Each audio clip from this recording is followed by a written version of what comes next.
warahmatullahi wabarakatuh. Pemirsa, jumpa kembali bersama saya Tika Amsar di channel PCNU Sidoarjo.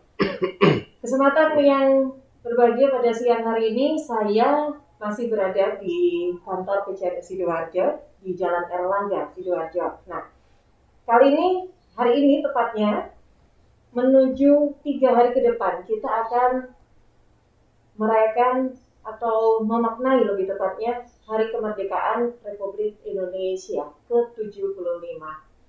Nah, kesempatan kali ini saya juga nanti akan mengajak Anda semua pemirsa untuk membahas tentang bagaimana kita memaknai kemerdekaan Republik Indonesia yang ke-75 kali ini. Karena tentu kita sudah ketahui bersama kondisi saat ini kita juga sedang dihadapkan pada musuh yang tidak terlihat. Tentu ini adalah sebuah sejarah baru bagi Indonesia. Kalau dulunya pada zaman merebut kemerdekaan musuhnya terlihat, tapi kali ini kita tidak mengetahui dan tidak bisa melihat musuh kita. Dengan adanya wabah pandemi COVID-19 ini juga tentunya satu hal yang perlu kita waspadai juga sebagai musuh terbesar kita untuk kita bisa beraktivitas, melakukan kegiatan sosial tentunya. Nah,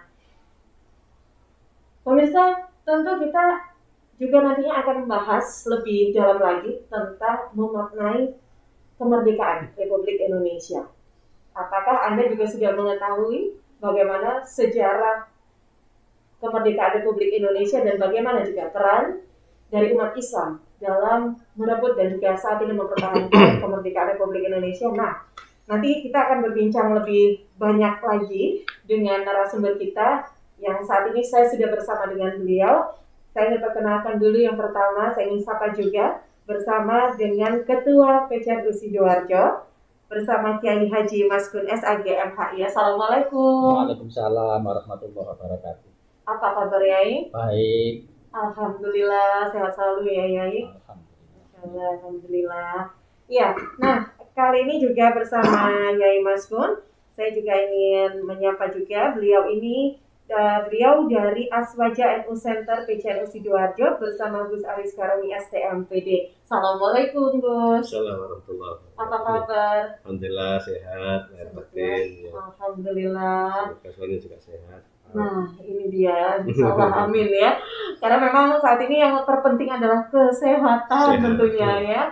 Nah menemani saya juga pada kesempatan kali ini saya bersama dengan Ketua Lapesdam NU Sidoarjo bersama Bapak Muhammad Idam Holik. Gus Idam, Assalamualaikum. Waalaikumsalam, Mbak Tika. Apa kabar? Baik, sehat semua. Alhamdulillah. Dan semoga ini yang paling penting adalah kesehatan. Dan ini kita harapkan juga pemirsa yang sedang nonton juga di channel PCNU Sidoarjo juga dalam keadaan yang sehat begitu ya. Amin. Nah, 3 hari lagi, Yai dan juga Gus Haris, ini kita akan memasuki Hari Kemerdekaan Republik Indonesia, 17 Agustus. Momentum yang luar biasa. Kalau kita lihat sekarang di mana-mana sudah diharuskan memasang bendera merah putih di setiap rumah, diwajibkan untuk menumbuhkan semangat cinta terhadap tanah air. Tanggal 1 Agustus. Sejak tanggal 1 Agustus tepatnya. Nah, kali ini kecuali mereka yang tidak mencintai NKRI. Berarti kalau di rumahnya tidak ada bendera itu tidak mencintai NKRI. Bisa jadi begitu ya. Baik, pemirsa, kita akan bahas tentang NU dan sejarah perjuangan bangsa. Nah, kali ini kita awali dulu untuk berbincang juga tentunya tentang memaknai kembali kepada memaknai ya. Bagaimana NU sendiri memaknai kemerdekaan Republik Indonesia ini sebetulnya ya. Ya, terima kasih Mbak Tika. Kemerdekaan itu kan hak segala bangsa yang harus diperjuangkan. Dan ini NU punya andil besar, punya kontribusi besar terhadap perjuangan meraih kemerdekaan ini. Paling tidak kalau saya merekam ada 7 poin, 7 item perjuangan yang dilakukan oleh para kiai, khususnya oleh Jamiah Nahdlatul Ulama. 9 tahun sebelum Indonesia merdeka, tahun 1936, itu di muktamar di Banjarmasin, itu kan sudah dibahas bahwa Indonesia ini sudah termasuk Darul Islam, artinya wilayah, bukan dalam konteks politik, artinya bukan dalam bentuk negara. Tetapi dari aspek wilayah, karena Indonesia pernah dikuasai oleh negara-negara kerajaan-kerajaan Islam, artinya pada waktu itu, jadi bisa dianggap sebagai Darul Islam. Sehingga pada waktu itu para kiai berharap kalau nanti merdeka, maka bentuk negara itu haruslah Darussalam, bukan Darul Islam. Tahun 1936 itu sudah dibahas di Banjarmasin. Artinya, makanya di kemudian ketika bentuk negara ini dipilih, negara kesatuan yang berbentuk republik, maka para kiai langsung menyetujui. Ya karena memang konsep awal sudah diputuskan di muktamar di Banjarmasin itu bukan negara Islam, tetapi cukup Darussalam, ya, negara yang damai. Itu yang pertama. Yang kedua, 5 tahun sebelum merdeka. Jadi semuanya sebelum merdeka. Tahun 1940 ketika muktamar ke-15 yang ada di Surabaya. Ini menurut saya juga sangat luar biasa. Jadi di tengah-tengah muktamar dengan agenda rutinitas seperti itu ada rapat khusus dan sifatnya itu rahasia. Sifatnya rahasia. Tapi akhirnya juga terungkap juga. Yang pada waktu itu sudah dibahas kira-kira siapa calon pemimpin bangsa ke depan. Akhirnya waktu itu cukup 11 kiai yang rapat tertutup karena ini selain agenda rutin muktamar kan dipimpin oleh Kiai Haji Mahfud Siddiq yang ketika itu terpilih kembali di Surabaya itu. Pertanyaannya siapa yang akan diamankan menjadi presiden pertama dan wakil presiden pertama. Ternyata waktu itu sudah tertulis, sudah disetujui oleh para kiai Soekarno yang akan dijadikan sebagai presiden pertama dan Hatta sebagai wakil presiden pertama. Tahun 1940. Sebelum Indonesia merdeka. Sebelum jauh, 5 tahun sebelum Indonesia merdeka. Semakin mendekati ke tahun 45 sebenarnya sudah ada komunikasi antara Soekarno, yang Soekarno ini memang setiap menghadapi persoalan dia ini seneng sowan terhadap Kiai. Terjadi komunikasi antara Yai Hasyim, antara Soekarno yang sering sowan ke Yai Hasyim meminta kira-kira kemerdekaan ini tanggal berapa diproklamasikan. Itu sudah dibicarakan. Maka ketika tanggal 8 Agustus 45 waktu itu bertepatan dengan awal Ramadan. Datanglah utusan Soekarno ke Mbah Hasyim menanyakan hasil istikharah. Karena ketika awal komunikasi itu kan dijanjini oleh para kiai, ya akan diistikharah dulu. Kira-kira enaknya kapan kemerdekaan ini akan diproklamasikan. Nah, ketika awal Ramadan itu tanggal 8 sowan ke Mbah Hasyim lalu menanyakan hasil istikharah para kiai, dijawab oleh Mbah Hasyim, diberi harinya hari Jumat, tanggalnya 9 bulan Ramadan 1364 Hijriah. Artinya hari Jumat karena itu para kiai ini kan menganggap itu sebagai Sayyidul Ayyam, hari yang paling mulia. 9 itu angka tertinggi. Sedangkan Ramadan adalah Sayyidus Syuhur, jadi bulan yang paling mulia. Maka diberi oleh Hadratus Syekh Hasyim Asy'ari tanggal 9 Ramadan 1364 itu bertepatan dengan tanggal 17. Jadi 17 itu kebetulan sama dengan tanggal 9. Artinya yang diberikan itu adalah hari Jumat 9 Ramadan 1364. Cuma itu kebetulan tanggal 17 Agustus 45. Jadi penentuan tanggal itu pun kontribusi dari Jamiah Nahdlatul Ulama. Termasuk yang tadi nama Presiden Soekarno. Maka ketika sebelum merdeka ada kejadian juga Laksamana Maeda kan pernah bertanya kepada Mbah Hasyim. Karena Mbah Hasyim memang tokoh sentral pada waktu itu, bahkan ada di referensi lain itu berharap Yai Hasyim yang jadi presiden. Ada ini. Tapi Hasyim menolak. Jadi Laksamana Maeda tanya, ini mau ada undangan ke Jepang untuk mempersiapkan kemerdekaan, siapa Kiai kira-kira yang akan dijadikan pemimpin masa depan? Mbah Hasyim langsung jawab Soekarno. Langsung Soekarno. Nah itu paling tanpa survei-surveian. Iya, karena tadi sudah dibahas di muktamar ke-15 di Surabaya. Sekarang kan harus disurvei elektabilitasnya. Ya. Jadi penentuan tanggal Hijriah dulu. Iya, baru itu bertepatan dengan 17 Agustus. Ya, karena angka keramatnya kan pada posisi di Hijriah itu tanggal 9, nah, hari Jumat, nah, bulannya bulan Ramadan itu. Ini berarti kan saya boleh langsung menanggapi ini ya. Oh ya boleh dong. Karena ini kan menarik ini dan catatan-catatan seperti ini kan tidak banyak diketahui oleh masyarakat. bahwa sesungguhnya kalau apa yang disampaikan oleh Yai Masfun ini itu kebenaran. Hanya memang tidak tersampaikan di masyarakat. Fakta. Nah, makna dari ini pertama bahwa negara ini meskipun tidak bernama negara Islam, tapi dibangun oleh orang-orang yang alim, oleh orang-orang yang dekat dengan Allah. Ya sebenarnya tidak bisa disangsikan lagi. Meskipun ada orang yang sekarang ini kan ada yang membenturkan ini agama dan kalau saya boleh nanggapi ini Mas Bud, kenapa kiai-kiai ulama-ulama NU ini menerima Indonesia sebagai negara Darussalam bukan sebagai negara Islam, padahal kan mayoritas adalah Islam dan mayoritas adalah warga Nahdlatul Ulama. Jadi di balik ini yang harus tentu ada pemikiran yang sangat mendalam dari para kiai. Cuma ini tidak banyak diketahui gitu. Ya begini, sebenarnya menarik. Artinya ini kalau kita setback ke belakang ya, ini berpikiran setback ke belakang. Ketika Yai Hasyim itu di Mekah, itu sering diskusi sama para ulama-ulama luar negeri. Termasuk Mbah Hasyim ini punya obsesi ingin bagaimana Indonesia ini merdeka.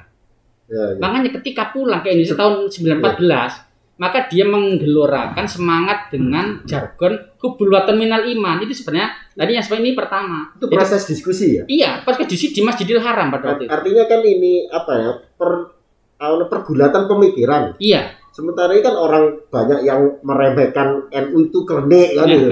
Termasuk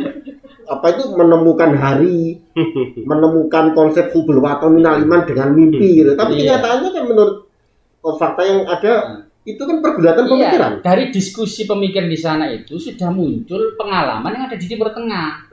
Banyak dari sini Mbah Hasyim punya pemikiran bahwa Indonesia tidak harus Darul Islam. Karena berbagai macam suku ini, lalu dia punya obsesi untuk menggabungkan dua kata kunci, satu nasionalisme, yang dua religius. Ini yang ingin dibangun dia, sehingga negara ini nanti tidak seperti negara komunis yang anti agama, juga tidak seperti negara agama seperti di Timur Tengah yang juga hancur.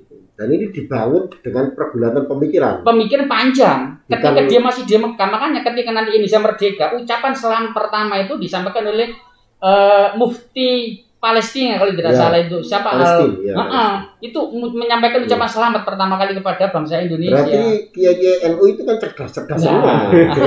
Itu fakta gitu loh, itu fakta. Makanya sampai muncul hubul watan minal iman yang orang awam mengatakan itu hadis itu kan luar biasa, orang mengatakan padahal bukan gitu loh. Nah, ini sesuatu yang sangat luar biasa. Makanya tadi paling tidak ada 3 item itu. Ya, item yang lain banyak. Satu contoh lagi ikut merumuskan dasar negara. Di BPUPKI ada 3 tokoh NU pada waktu itu. Di samping yang terkenal ya Yai Hasyim, itu Yai Maskur malah. Yang jadi Abdul Fattah Hasan atau siapa gitu. 3 ini tokoh BPUPKI.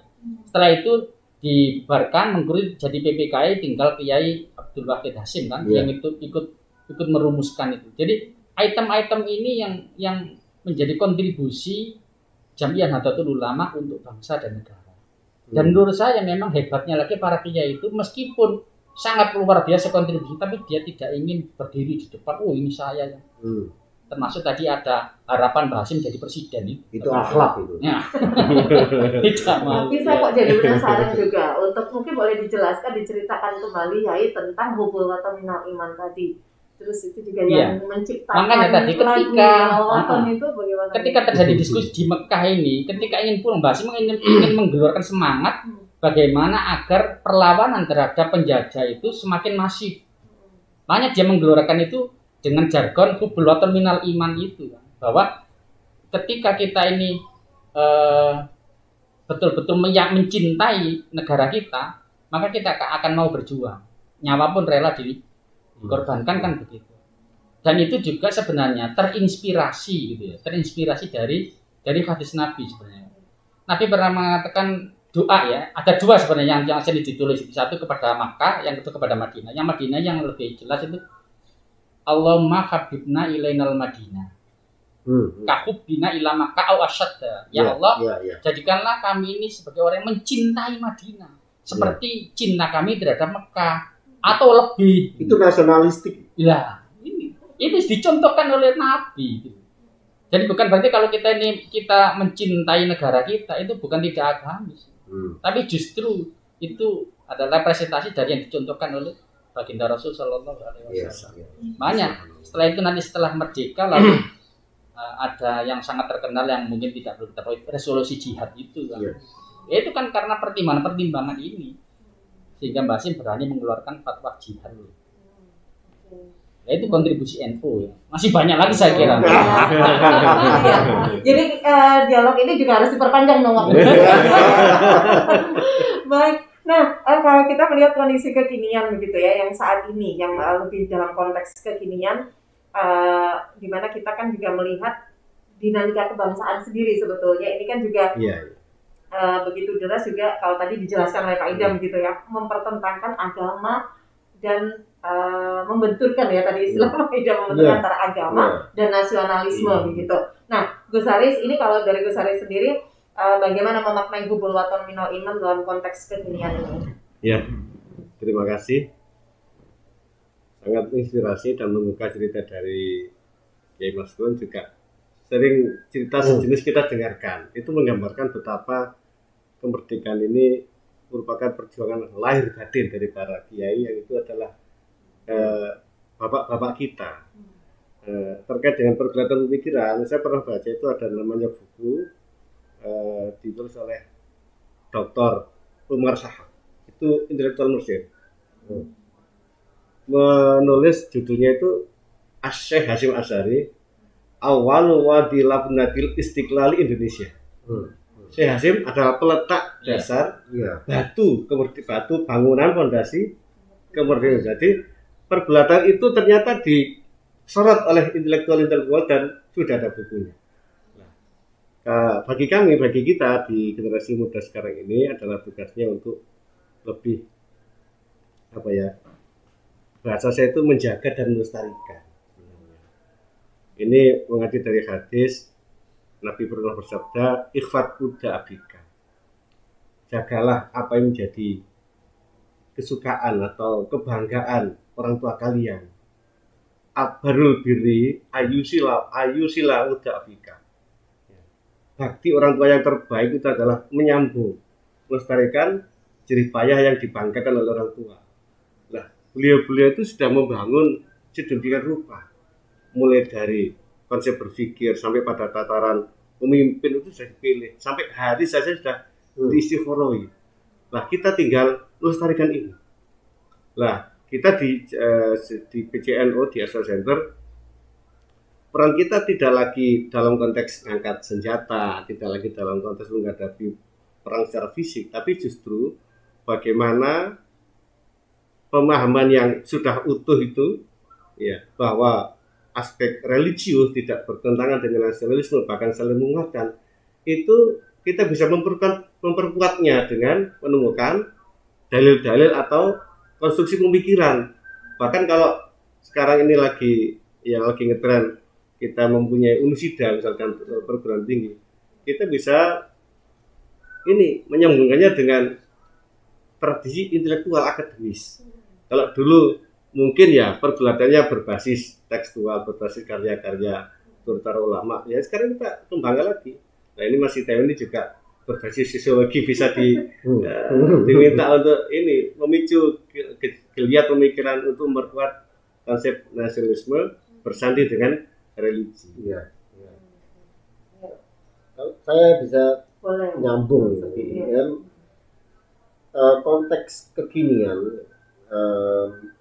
Ini ada kecenderungan perkembangan kehidupan keagamaan masyarakat kita sekarang ini yang makin marak, makin marak keagamaan. Ada banyak pengajian, majelis-majelis keagamaan, media televisi, bahkan media-media sosial.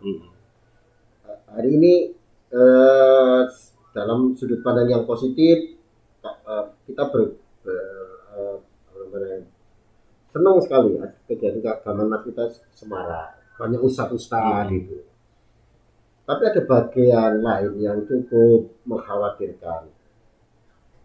Perkembangan kegiatan keagamaan ada sebagian kecil yang artikulasinya itu bertentangan atau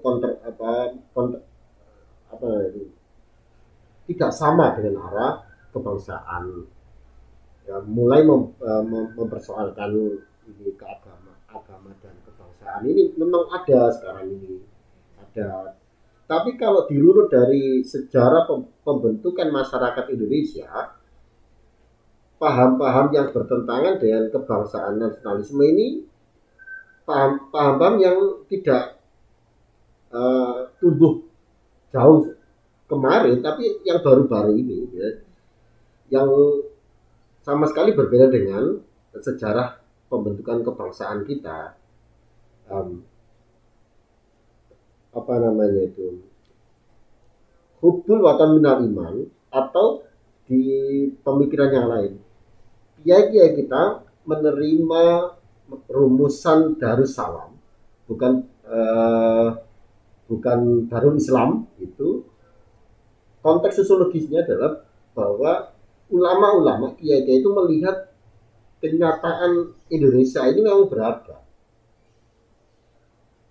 Di Jawa banyak Muslim, mayoritas Muslim. Di Bali banyak Hindu. Kalau ke timur lagi NTT lebih banyak yang Kristiani. Tetapi Indonesia ini dalam kacamata para kiai kita itu tidak dibangun oleh orang Jawa saja, tapi juga ada para pejuang di NTT, ada pejuang di Maluku, ada pejuang juga yang di Bali. Agamanya beda-beda.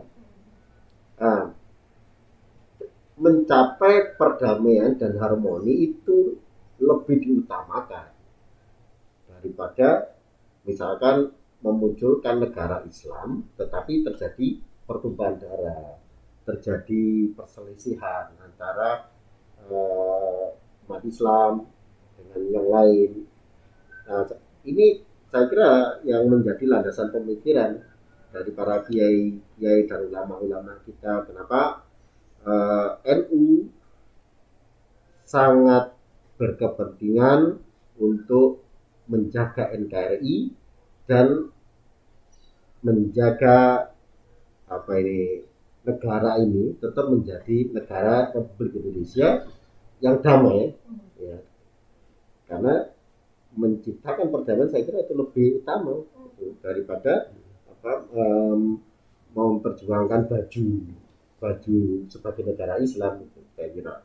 Dan ini dipikir oleh kiai besar, ulama-ulama yang sangat alim, yang secara spiritual dekat dengan Allah, ya, yang referensi kitab-kitabnya, pergulatan pemikirannya itu sampai ketemu dengan ulama-ulama yang sanad keilmuannya bisa dipertanggungjawabkan, sangat kuat. Oleh karena itu menurut saya ini derajatnya, kalau saya secara pribadi misalnya, derajatnya jauh lebih bisa diterima, jauh lebih benar, derajat kebenaran derajat kebenarannya jauh lebih bisa diterima, dipertanggungjawabkan daripada ya orang-orang yang tingkat kealimannya itu ilmunya ya dangkal-dangkal saja, tetapi kemudian menggugat harmoni antara Islam dengan nasionalisme, ya, menggugat antara Indonesia agama dan kebangsaan ini. Nah, kalau dibandingkan dengan kiai-kiai ulama-ulama terdahulu yang merumuskan negara ini, ya jauh lah. Makanya menurut saya bagi masyarakat ya jauh lebih penting percaya kepada ulama-ulama pendiri Indonesia ini daripada ustaz-ustaz sekarang yang ilmunya tidak begitu jelas gitu ya. Baca bukunya tidak jelas gitu. Iya, nah berarti kan kondisi sekarang apa yang dijelaskan oleh Pak Gus Idam tadi kan kondisi yang sekarang ini memang berbeda pastinya dengan dulu begitu. Nah, ya Mas Gun terkait dengan Ukhwatun Minal Iman tadi dijelaskan terkait sejarah dulunya ya, itu menjadi bagian begitu pada saat munculnya Ukhwatun Minal Iman. Tapi kita tarik relevansi dengan kondisi sekarang, kalau menurut yang Mas Gun sendiri bagaimana kondisi saat ini begitu di Indonesia? Iya, makanya pertama ketika memang jargon itu terinspirasi dari sebuah hadis, maka insya Allah itu akan relevan sepanjang zaman. karena berangkatnya dari hadis. Tapi kalau kita lihat konteks kekinian ya, yang tadi sudah disinggung Mas Iqbal, ada beberapa kelompok, ada beberapa orang yang dengan argumentasi agama, religi, ya, bahwa Indonesia harus khilafah. Padahal kalau kita hitung, kalau kita komparasikan dengan Mbah Hasyim ya jauh tingkat keilmuannya. Tetapi Mbah Hasyim punya dasar yang tidak dimiliki oleh mereka, yaitu hubul waton ini. Sehingga meskipun dengan keilmuan yang segudang, hanya bertambah mantap ketika mendirikan negara Indonesia yang berbentuk republik ini. Daripada hanya sekedar ya dengan alasan argumentasi agama bahwa khilafah itu sesuai dengan petunjuk agama kan, padahal itu masih debatable artinya khilafah itu kan. Itu tafsir kelompok saja. Itu pun menurut Mbah Hasyim ya sudah terbiasa lah. Saya katakan tadi selalu diskusi di Masjidil Haram itu, termasuk juga negara-negara di Timur Tengah yang dengan dasar negara Islam tapi akhirnya hancur gitu. Karena tidak melihat konteks ya, budaya lokal, dan ini yang menjadi pijakan dari Hadratus Syekh. Banyak ada sebuah pertimbangan rahasia lagi ya. Ini saya sampaikan juga. Kenapa sampai memilih Soekarno itu? Karena di samping kemampuan yang lain, satu hal yang dipilih para kiai itu karena Soekarno ini cinta budaya lokal. Itu yang dijadikan pertimbangan oleh para kiai. Sehingga dengan kolaborasi beliau yang cinta budaya nasionalisme dapat dipertanggungjawabkan, Bung Hatta ini lebih kepada religinya. Jika klop lah kemauan dari para kiai nasionalisme religius. Sehingga pada waktu itu terbukti bahwa dengan Soekarno ini Indonesia kan menjadi mercusuar gitu ya. Artinya seperti itu. Jadi dalam konteks kekinian, hubul waton ini masih sangat dibutuhkan untuk mempertahankan kemerdekaan ini dari goyangan yang sekarang ini muncul khilafah atau muncul aliran-aliran radikal yang lain. Maka kalau hubul waton ini benar-benar ditanamkan dalam generasi muda kita, maka insya Allah tidak akan terpengaruh. Karena konteks hubul waton ini ya harus kita sadari bahwa waton negara Indonesia beda dengan negara Timur Tengah. Bahwa negara kita ini banyak suku, banyak ras, banyak budaya lokal. Nah itu yang harus dikedepankan sehingga kita tetap selamat. Gitu.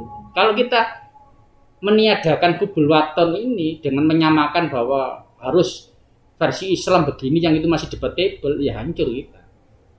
Nah ini pentingnya hubul waton minal ini dalam konteks begini. Kalau sekarang kita ambil contoh fakta sekarang saja itu, kita ini mesti bangga dengan Indonesia. Indonesia ini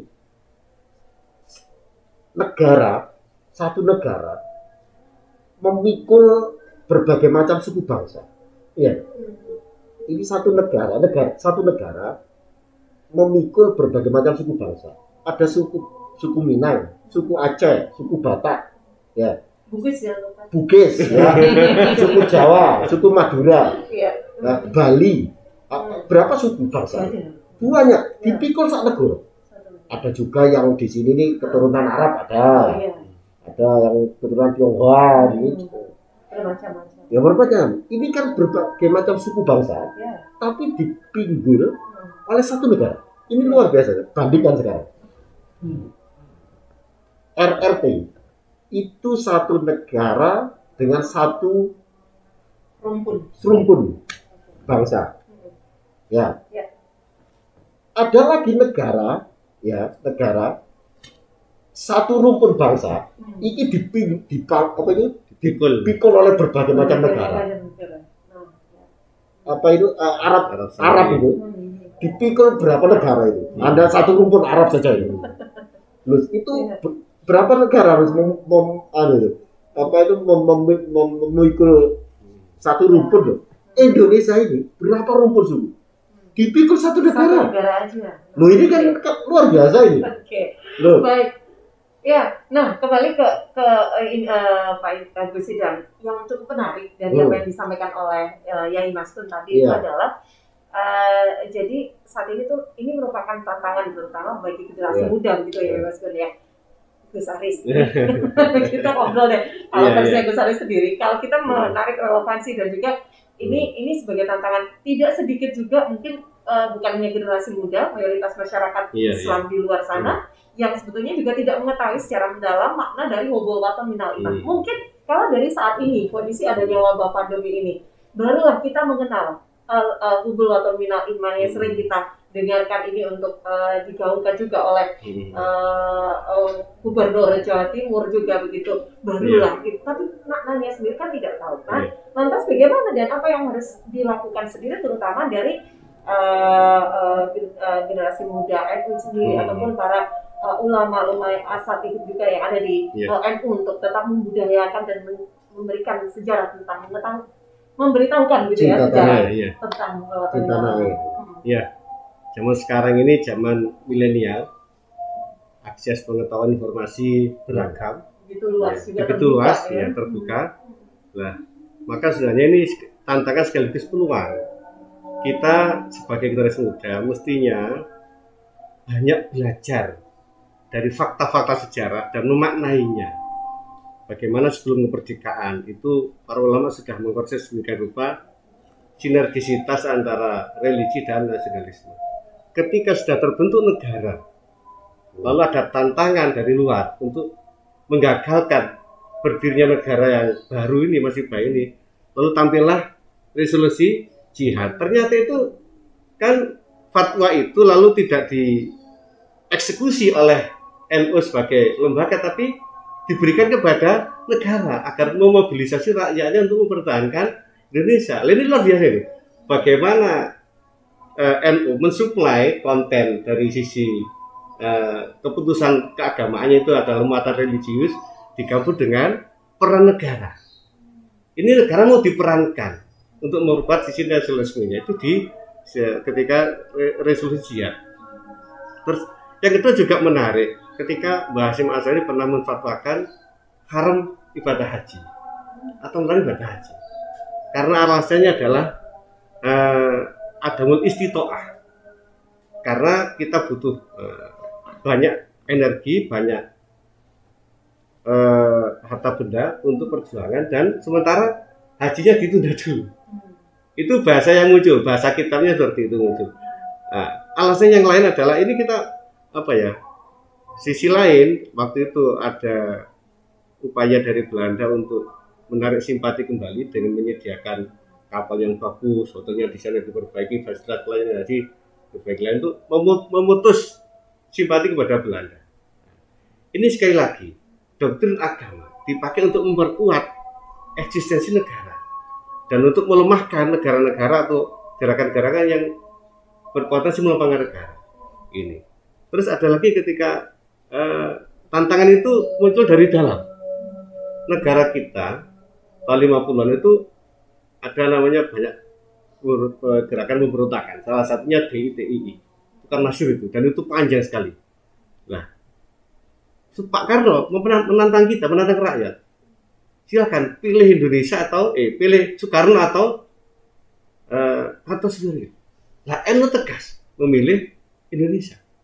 Dengan fatwa yang terkenal itu, Bung Karno diberi gelar Waliul Amri Bisyokah ad-Daruri. Waliul Amri ad-Daruri Bisyokah.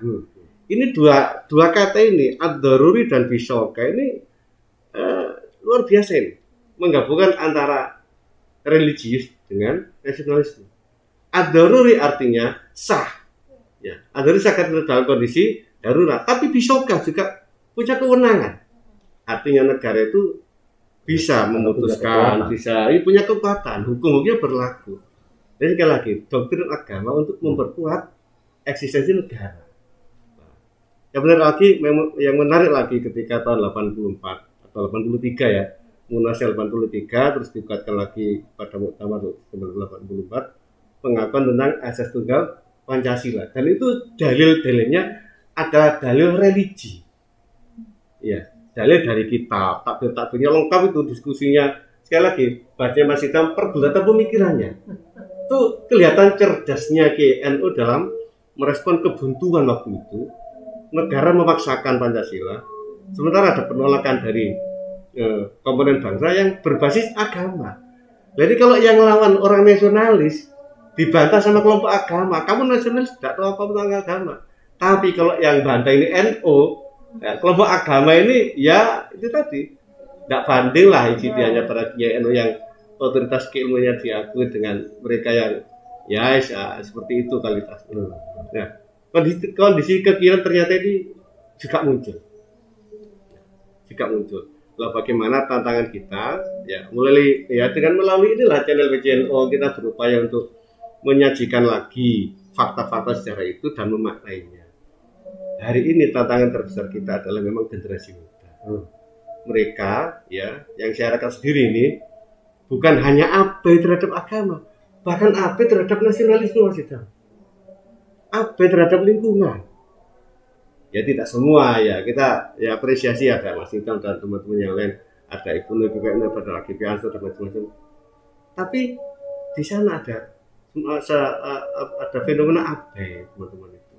Jago selfie, jago posting, tapi ketika sebetulnya kemarin ada viral di mall, ada 2 orang pemuda menyanyikan lagu Tanah Airku. Nah itu merupakan salah satu kabar gembira. Nah itu kita kuatkan dengan muatan agama, dengan dalil-dalil agama yang itu sudah dikaji melalui pergulatan pemikiran yang panjang oleh para ulama kita. Nah intinya yaitu tadi lebih banyak belajar, lebih banyak menggali referensi dan memaknainya untuk konteks kekinian. Nah, begitu. Kalau saya agak beda dengan Mas Haris ini.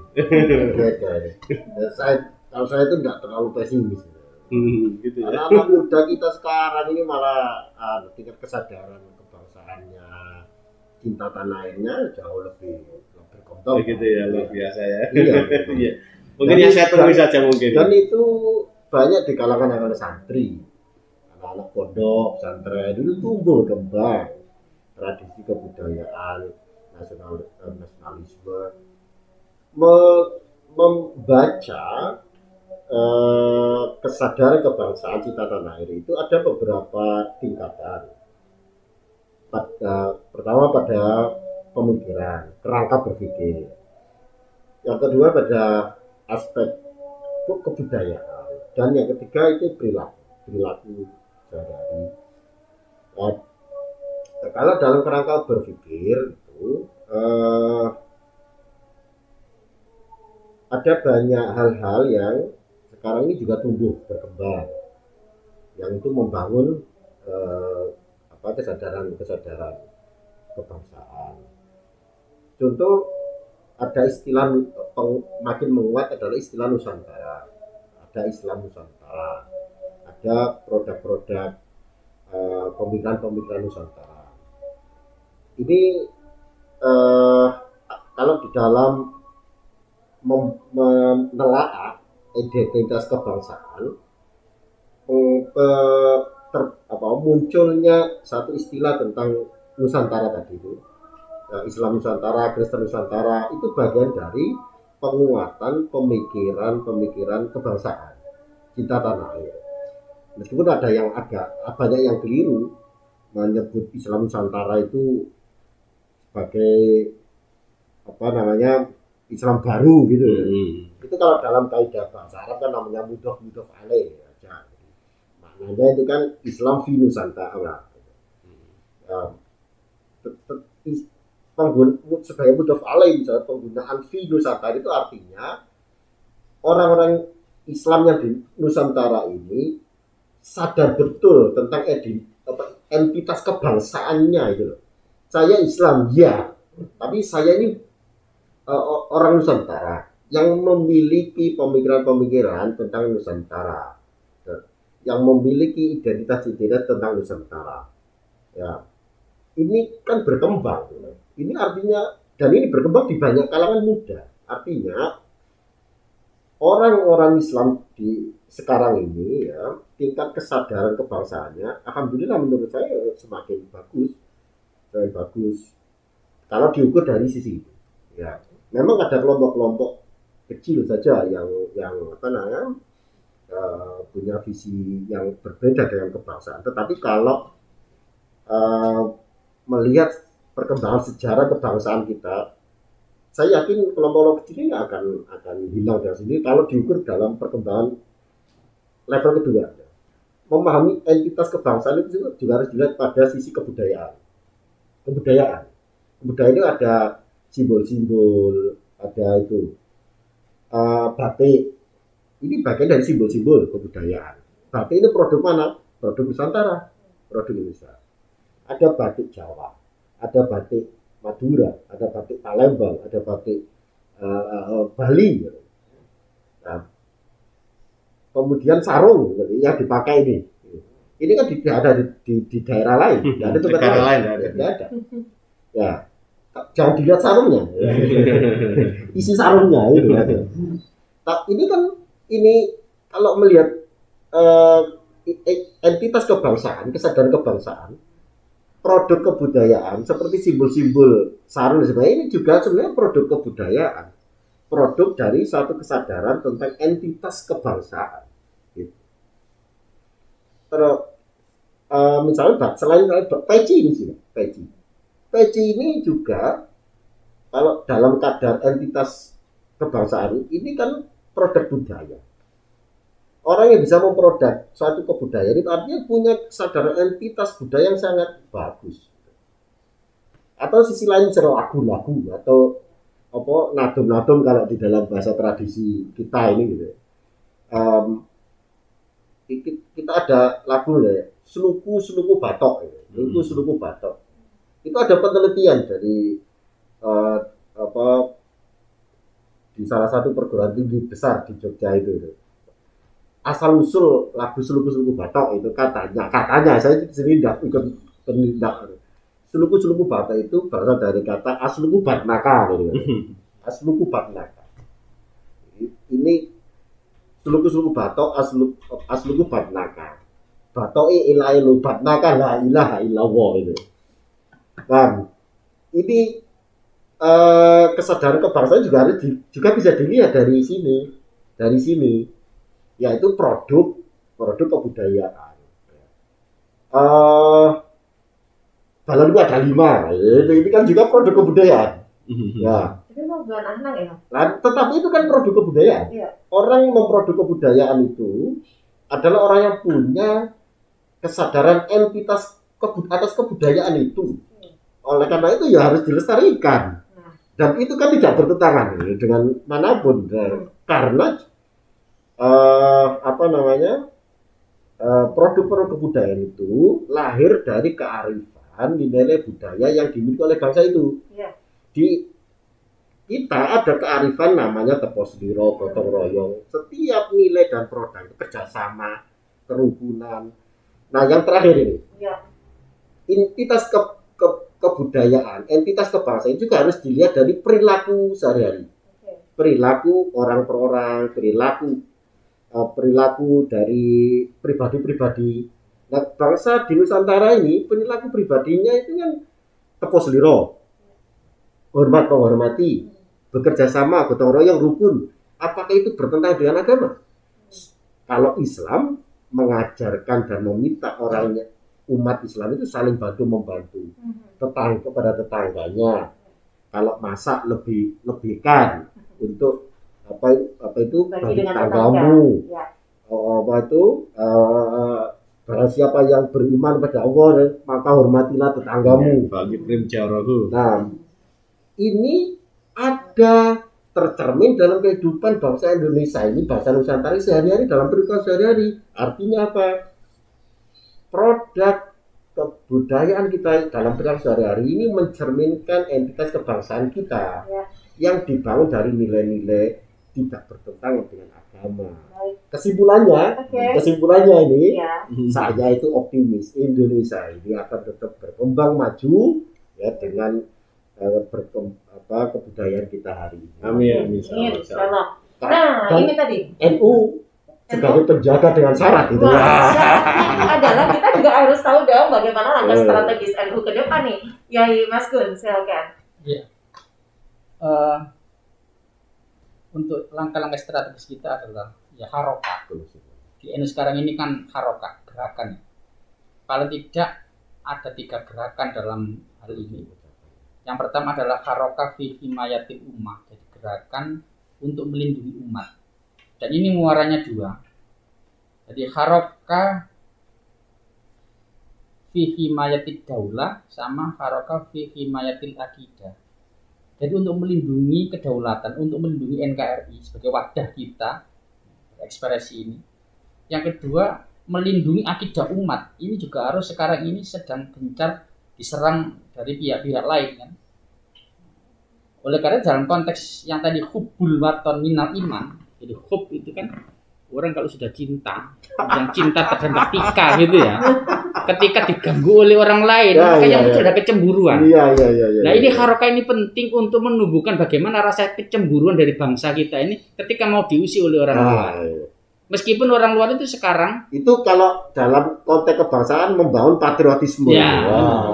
Meskipun sekarang ini kan mereka ini kan memakai jargon agama yang dipakai. Sebenarnya ada tujuan lain.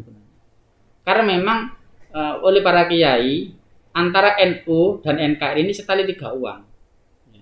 Artinya untuk menghancurkan ini salah satunya lah mana yang lebih mudah dihancurkan dulu.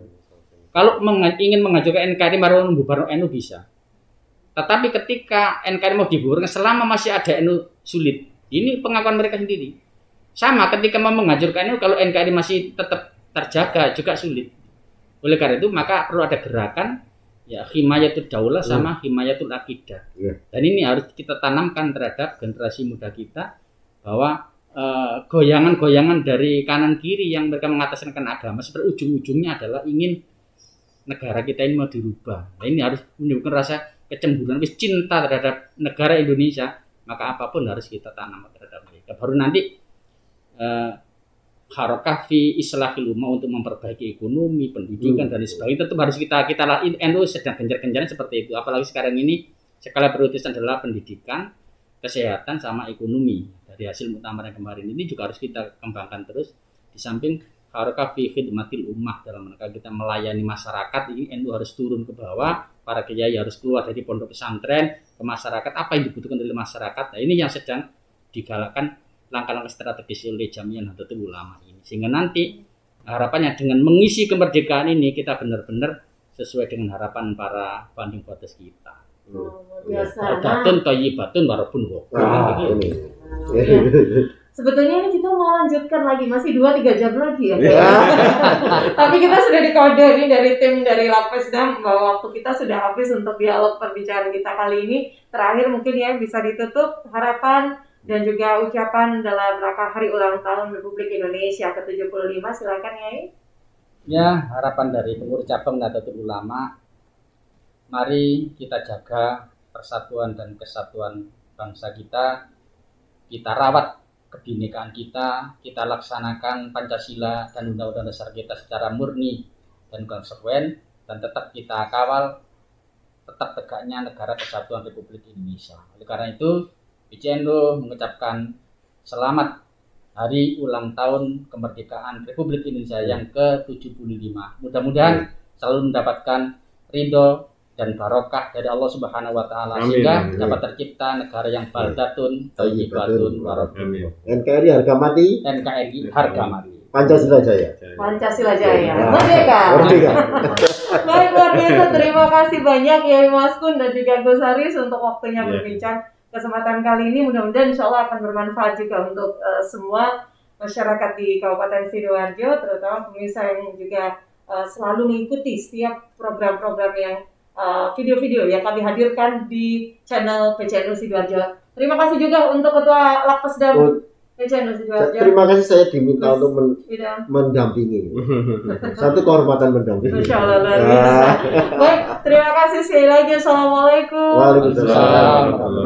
Ya, pemirsa, demikian bincang-bincang kita dalam kesempatan kali ini dan semoga juga bisa menjadi informasi yang penting bagi seluruh masyarakat serta juga mampu untuk membangun sikap positif dalam mengisi kemerdekaan di tengah adanya dinamika kehidupan kita saat ini, dan juga harapan ke depan bahwa NU ini juga harus berada di hati kita semua, benar begitu ya? Betul.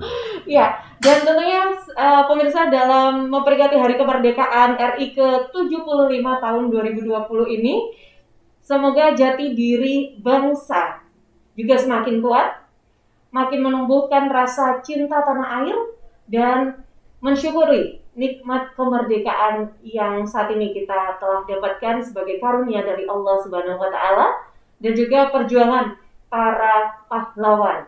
Jangan lupa untuk ikuti terus juga setiap program-program yang kami hadirkan, video-video yang kami hadirkan di kantor Berita PCNU Sidoarjo. Dan jangan lupa untuk like, subscribe, klik tombol loncengnya, dan juga share setiap video-video yang kami hadirkan di channel PCNU Sidoarjo. Saya Tika Amsar bersama kru dari Lakpesdam PCNU Sidoarjo bersama dengan Arifin dan juga Franky pamit dulu. Untuk sampai jumpa di video selanjutnya. Allahumma muwaffiqil aqwamit thoriq. Wassalamualaikum warahmatullahi wabarakatuh. Merdeka. Merdeka.